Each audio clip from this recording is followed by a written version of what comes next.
I'm Brent Ryder. I manage 2 states for a company that produces US-made torque tools for industry.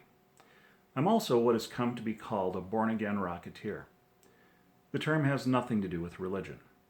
I've always loved anything that flies. I grew up watching Gemini and Apollo space shots, and at age 8, my parents let me stay up late the night the lunar module from Apollo 11 landed on the moon and Neil Armstrong took mankind's first steps on the lunar surface.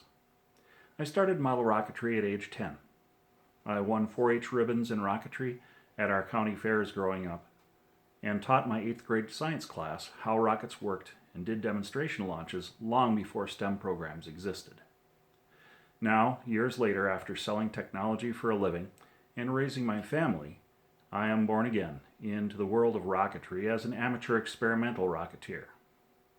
Yes, it's a thrill to launch big, powerful rockets, but it's for more than just the fun of watching them blast into the sky and come down on a parachute and then doing it all over again. It's great to do that as a sport, but I do it with the purpose of learning and advancing and innovating, because advances in aerospace can benefit mankind and put a colony on Mars, or help us reach the benefits of the huge natural resources in the asteroid belt. Those are realistic goals. Think about when so many people were trying to create a workable airplane. Out of the hundreds of men and women trying to build a working airplane, who all were looking at the same basic set of knowledge and information, all of them learning a little from what the other guy was doing. It just happened to be the Wright brothers who finally put it all together. But theirs was still just the first step.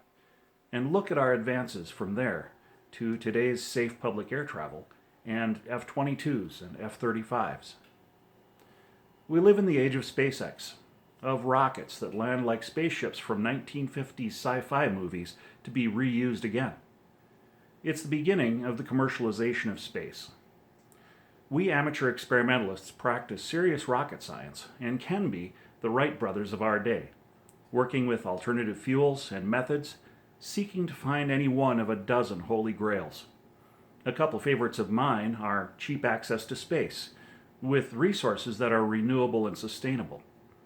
Again, it's all of us going over the same set of knowledge, rehashing things, and trying different approaches, using good scientific methods. We're only called amateurs because we don't get paid to do it.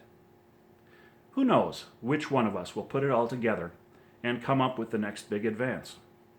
I love being one of those involved in that quest in a very real, nuts and bolts way.